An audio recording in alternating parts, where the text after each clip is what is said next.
Welcome back and thanks for joining us. It's Tuesday and the 17th and we're continuing to dig out. We did so today with the assistance, however, of some sunshine and clear blue skies above. That sunshine going a long way to help speed up the process of getting our roads back to normal, which has gone a long way thanks to a lot of hard work from road crews in the past 24 hours or a bit more. We'll talk about that tonight, some updates for you about some services and things of that nature when we might start to get back to normal. And of course, as we're all working toward that, getting ready to get hit with another few inches of snowfall on our forecast tonight. During the program, we're going to focus on a couple of things, and more so than usual, that will be our weather forecast, because it's going to be another 2 hits that we're worried about tomorrow. It's wind chills and another 1 to 3 inches of snow in the forecast for the viewing area.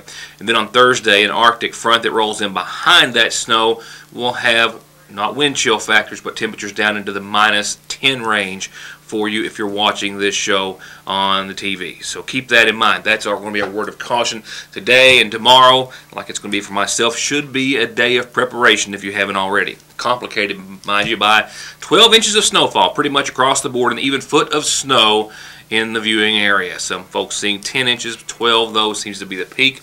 Before we go any further, let me say this. I'd like to see some pictures out there. And you know, I haven't seen a snowman as of yet, but it's been hard to get out and do so, and a light, fluffy snow doesn't make for the best snowman. But as the sun's come out today, that's starting to change. So if anyone does get out there, we see some snowmen, I want to see a picture. And if we get more than one, which I certainly hope we do, maybe we'll find a blizzard cake and some blizzards from Dairy Queen to go to the one that's the cutest, or for whatever reason, I'll let someone young and cute pick whichever one is the best. So keep that in mind. Send us some pictures. Use Facebook. You can, of course, email them to yournewstoday@yahoo.com, and we'll even post them on our website. So send them to us. Let me see what you've got. And that's not just for snowmen that we hopefully see, but for winter pictures as well. The likes of which I'm going to try to get out early today. This show taped earlier, so I can get out and, instead of sitting here putting the show together, get out and try to get some pictures. I'm going to try to do a little aerial videography as well. Between now and before the weather gets just too cold to be out for anyone. So with that said, I want to spend the remaining amount of my time this evening with a few announcements and an in-depth look at your forecast. Those announcements will include when we might see services get back to normal. We're talking about postal services, UPS, garbage collection, things of that nature. And I'll pick it up with those remarks right after these messages. To get high-speed internet on their state-of-the-art fiber optic network for all of your home and business solutions, or to watch TV without a contract on over 200 digital channels with superb quality, or stay connected with family and friends with 24/7 telephone service you can always depend on, contact Foothills Broadband today. Or just click on their link to the right to find out how they're working to provide the latest in communications at affordable prices with exceptional service at Foothills Broadband. So I spent some time today on the phone and out and about trying to see what services are starting to come back online, and when everyone hopes to be back to some sort of a normal schedule as it pertains to your mail, your garbage collection, things of that nature. I'll get to that short list in just a few moments. This falls along those lines with an announcement tonight from the Bread of Life Outreach Post over Oil Springs. That's the old Oil Springs Elementary School. They are closed until the weather breaks. The Bread of Life Outreach Post at Oil Springs is closed until the weather breaks. They'll keep us posted because there's no definite timeline on when the weather is going to break, obviously. The food pantry on Route 30 over at the Lakefront Church of God at the old Middle Fork Elementary School is closed due to the weather. They say that you can call. Now, I had a message when I came into the newsroom today from our friend Tanja Helton, who said that they were going to be closed at the food pantry due to the weather, but they had some other services that she wanted me to call her back and find out more about, and then she was unreachable when I made that call. So for now, 349-2141 gets you in touch with folks over there for some emergency services, I'm sure, some support in that, and county-wide, obviously, in that part of the county as well. But I'll call her tomorrow and find out more, but for now the food pantry is closed. So taking a look out today, if you've been able to stay inside, it's been a good day to do it. The sunshine went a long way to add to the efforts of road crews today, and you could literally see a whole lot of blacktop soaking up so much warmth there was steam coming off of it in a lot of areas. It was a welcome sight, but there's still a lot of digging to do. We'll begin with your postal service. I spoke with Marcia Brooks. Marcia Brooks is our postmaster here in Sagersville and has been going on about a year now. She's from the Hazel Green area, and she slid all the way in from Hazel Green this morning to the Sagersville post office. Now, I spoke to Marcia on the telephone just a bit ago, and she tells me that, well, they are managing as best as possible. Mail is available for pickup, of course, at the Sagersville location in downtown. And as far as carriers going out into the community, they're going where they can go. A lot of boxes they simply can't get to, and a lot of roads they simply can't travel on. They're assessing them one at a time, traveling on the those roads as they can. If you have a box that is on a road that is currently accessible, clearing out around it's a big plus. It might mean that you get your mail instead of them having to go on. Of course, they can't stop and get out and go to each box in our rural part of the area. There's just nowhere to pull over, get in, and get out and do that. So keep that in mind. They are traveling to those roads that they can and getting to those boxes that they can. Their first priority, well, two priorities of equal importance: making sure their carriers are safe and making sure that you get your mail as timely as possible. They will be open at the Sagersville location should you be able to get out. And speaking of getting out, what a difference a day makes. We spoke with, as I told you last night, Steve Howard of the State Highway Department. We know the county and city crews have been working quite hard as well.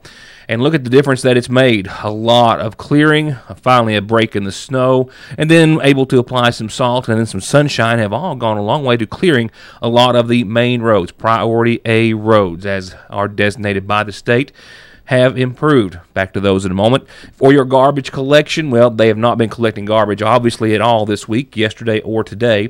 I did speak with Marianne Ward of Rumpke. Rumpke was closed today. Marianne was at home, kindly took our call, and tells me that as far as Rumpke is concerned, they are going to start to try to collect garbage a little later on in the week. Tomorrow, they will be collecting commercial garbage, dumpsters at the nursing home and businesses that they can reach and things of that nature. Commercial garbage, they'll start to collect tomorrow. And then private garbage, well, that to be announced. They're going to call. She gets an update from her bosses every day at around 2:30.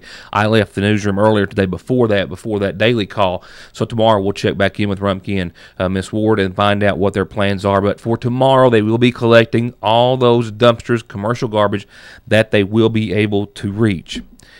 As far as roads, I took a short trip around a few others. 460 going towards West Liberty. Pretty nice shape in McGoffin County. I didn't make it out of McGoffin today. I can't tell you what other counties look like. And if you turn on to the lesser traveled roads, which are priority B roads, you can see a lot of clearing has been done there, but there are still some slush covered areas. And these roads can get a little narrow in spots to where the snow is still kind of crowding on the edge. But they are passable, but it is one of those situations where, of course, you're going to use extreme caution, especially on your driveway that may look like this one or some of those side roads which have seen, well, obviously no treatment or clearing as of yet. I had 35 degrees today when I recorded this show, and that's evident with the water that's on the roadways, snow melting, a thin layer that was left after a lot of scraping, but ice and sunshine, of course, took care of that. However, tonight's low, which is going to be well below freezing at around 18 degrees, will refreeze that. So even the clearest of roads today will, of course, be slick and icy later on tonight. Main roads, 460, the ones that you need to get in and get around town and about, are in excellent shape. The Parkway is certainly improving, but it still has some areas where the sun does not hit them as much. And as you can see by this video, getting onto the Parkway and heading west, some of those areas are still quite snow covered and require a greatly reduced speed. And you can't pick up speed in those clearer areas because just as soon as you do, you're going to come around a corner, hit a spot that doesn't see a lot of sun, and it's going to be treacherous once again. But definitely an improvement, all and a lot of hard work on behalf of the road department, as well as with some help from Mother Nature, who was helping today instead of hindering those efforts. I'm also told that the UPS service will be running tomorrow. They're going to start around 9 a.m., I'm told. It's going to be a slow start for them. Limited runs. They'll not be able to access a lot of roads. They'll be traveling to the areas that they can. So you're still a day or two away if you have a package coming to you and you live on one of those completely snow-covered roads. I know that Foothills was going to be back. They were open today. I don't know if they closed, but they're going to be back in tomorrow. They came in at 12:30 today. They'll be back, I think, for regular operating hours. Our friends friends at Prater Drug, that they were open yesterday. They were open today, closing early, but then they'll be open, I think, maybe trying to open with regular hours on tomorrow. Slowly but surely, things are starting to come back online. And now, as some of the main thoroughfares are becoming travelable, well, it's the other issue, getting off of them. And most of you, if you've been out, have a very good understanding of that. You can get to town. It's just that getting off the road in town, well, is going to prove to be a challenge. No parking in the streets of Sagersville because the snow had to go somewhere since it's been scraped, and we're talking about a lot of snow. So keep that in mind. Getting to town is one thing. Getting into a parking lot and out, if you're not in a four-wheel drive, if it's not been a cleared parking lot, next to impossible at this time.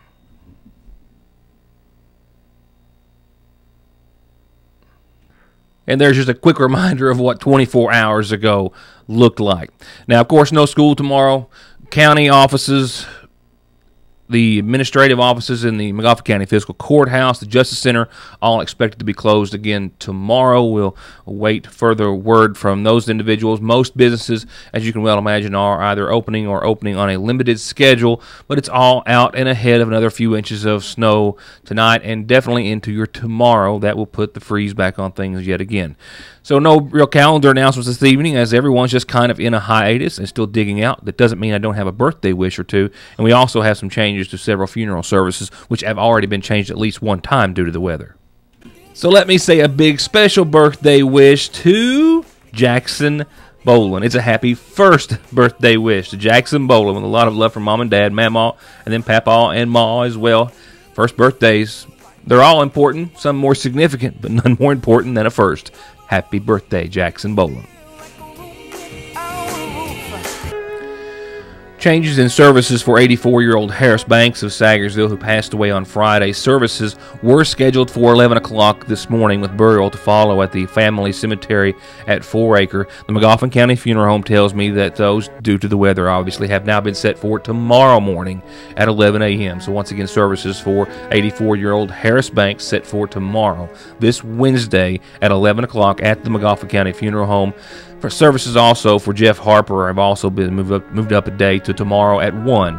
So 97-year-old Jeff Harper will be laid to rest tomorrow, survived by his wife, Mary Ellen Owens Harper, daughters Sandy Salyers and Pam Hicks, and a stepson, Gary Williams. Services tomorrow at 1 o'clock from the Montgomery County Funeral Home. Burial thereafter at the Harper Cemetery at Edna. And also some changes to the services that are going to be held in honor of 89-year-old Ella Isaac Ward.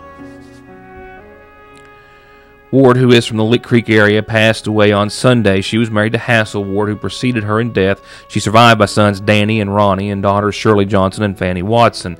Services had been set for tomorrow, but have now been changed, but have not been finalized. So as it stands right now, services for Ella Isaac Ward, 89 of Lick Creek, are to be announced, I am told. Those arrangements under the care of the Montgomery County Funeral Home. And I've also learned of the passing of Anna Arnott, 84 of Sagersville, who passed away on Monday's date. Arrangements are incomplete at this time, and I don't have it typed in, but I also have a partial listing for services for 68-year-old Janice Fitzpatrick of Royalton, who passed away on today's date. Arrangements incomplete at this time as well, but to be announced by the Montgomery County Funeral Home. To get high-speed internet on their state-of-the-art fiber optic network for all of your home and business solutions, or to watch TV without a contract on over 200 digital channels with superb quality, or stay connected with family and friends with 24/7 telephone service you can always depend on, contact Foothills Broadband today. Or just click on their link to the right to find out how they're working to provide the latest in communications at affordable prices with exceptional service at Foothills Broadband. For the sale, Premier Automotive in Paintsville. Now, before I leave you this evening and get out to try to prepare myself for the brutal cold weather that's coming in regards to pipes, animals, things of that nature, and I'm also going to try to get some pictures while the sun's out this afternoon, we do need to focus wholeheartedly on your forecast, and there are a couple of certainly serious things we need to discuss in addition to the 12 inches of snow, give or take, that we've got out there for most everyone in the viewing area. We're talking about wind chill factors tomorrow being in the -0 range. That's during the day, and then real temperatures on Thursday night being around -10. In addition to all of that, we're also looking at the possibility and likelihood at this point of about 1 to 3 inches of additional snowfall. In fact, snow showers are going to develop late tonight, continue during the day tomorrow. In advance of an Arctic cold front, snow showers and snow squalls will increase with intensity during the afternoon as the Arctic front passes. These snow showers tomorrow and squalls will combine with those gusty winds to produce periods of near zero visibility tomorrow, and some more thunder snow is possible in the heaviest of squalls. Most locations can expect to see 1 to 2 inches. Some higher amounts are possibly being discussed at this time by the National Weather Service, with an update coming very soon. All of that, of course, will exacerbate the already treacherous travel conditions due to most recent winter storm activity. While, as you saw earlier, the main thoroughfares have come a long way and are quite passable, certainly, and some in very, very good condition. Still a lot of side roads, and all may be covered by tomorrow afternoon. So let's take a little more time and look at your Licking Valley RECC forecast, which is specifically honed in on the viewing area. Several counties that your news today covers. We started off this morning at 7 degrees, and I hit 35 briefly for a daytime high under that sunshine, and it felt nice. Didn't melt a whole lot on the ground. Roadways, yes, ground not so much. We'll see improving conditions tonight as far as nighttime lows are concerned with 18 degrees. We'll see clouds start to roll in. Those clouds are coming in ahead of another system that is also spurring a winter weather advisory in effect from 2 o'clock this morning, 2 o'clock, till 1 o'clock in the a.m. on Thursday.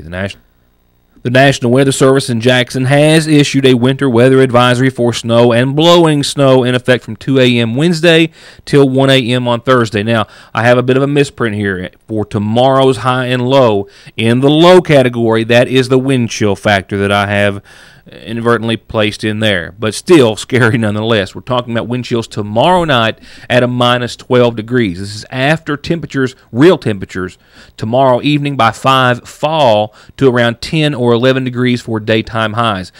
Tomorrow's nighttime low should be about minus 3, minus 4 for the real temperature. You factor in that west wind, it's still going to be around 5 to 8. You're talking about wind chill factors tomorrow night in the minus 12 category. So minus 3 wind chill during the day, minus 12 wind chill at night. We're still talking about another 1 to 3 inches possible, all starting very early tomorrow morning, 4 or 5 o'clock for us, and then continuing throughout the day on your Wednesday. And it only continues to get worse after that. This is the real dangerous part. While those temperatures are certainly startling, and heed caution, after we get into your Thursday, I've got a daytime high right now that's just been adjusted in our latest computer model down to a high of 6 degrees for temperatures on Thursday, and a nighttime low at right around minus 10, still holding to that forecast. Partly sunny skies, but cold does not even begin to cover it.